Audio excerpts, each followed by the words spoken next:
Berikut ini riwayat singkat Jenderal penangkap Ali Imron, Dr. Asahari, dan Nurdin M. Top yang jadi kepala BNN.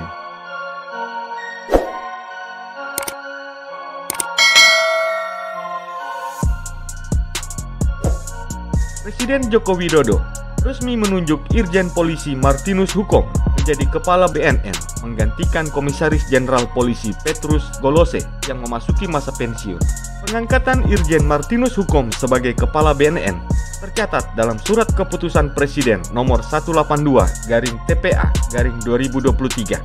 Keputusan itu berlaku efektif sejak tanggal 29 November 2023 atau 2 hari sebelum Petrus Golose pensiun, yakni tanggal 1 Desember 2023. Sebelumnya, Komisaris Jenderal Polisi Martinus Hukom menjabat sebagai Kepala Detasemen Khusus 88 Anti Teror Polri sejak bulan Mei tahun 2020. Perwira tinggi Polri kelahiran Amet, Nusa Laut, Maluku Tengah pada tanggal 30 Januari 1969 ini saat ini berusia 54 tahun. Beliau merupakan lulusan Akademi Kepolisian pada tahun 1991 dan dikenal sebagai jenderal polisi yang memiliki kemampuan di bidang intelijen.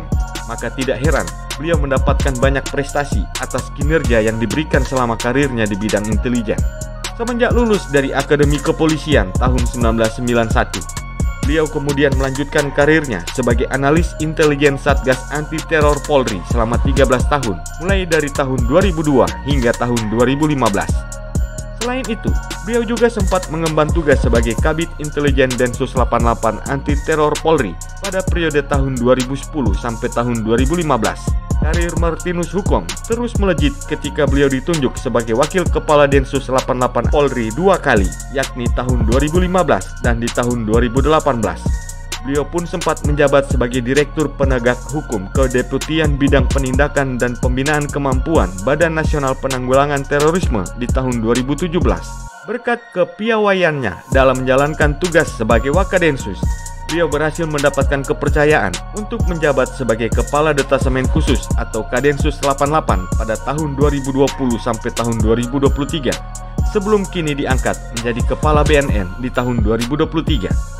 Martinus Hukom dikenal sebagai tokoh penting di balik penangkapan 4 pelaku tindak pidana terorisme, yakni Ali Imron, Dr. Asahari, Nurdin M. Top, dan Ketua JI. Penangkapan Ali Imron sendiri terjadi di tahun 2002, yakni tepatnya di Desa Sepatin, Kecamatan Anggana, Kabupaten Kutai Kartanegara, Provinsi Kalimantan Timur. Saat itu, beliau bekerja sama dengan Irjen Polisi Purnawirawan Dr. Andes Carlo Brigstewu. Selain itu, beliau juga terlibat langsung dalam penangkapan Dr. Asahari bin Husin, PhD, pada tahun 2005.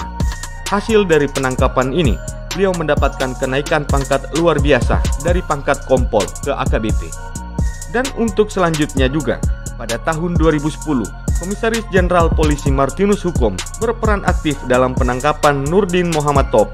Dengan penangkapan ini pula, beliau mendapatkan kenaikan pangkat luar biasa dari AKBP ke Komisaris Besar Polisi.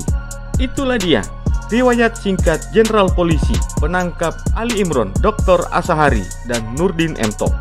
Sampai jumpa di tayangan kami selanjutnya.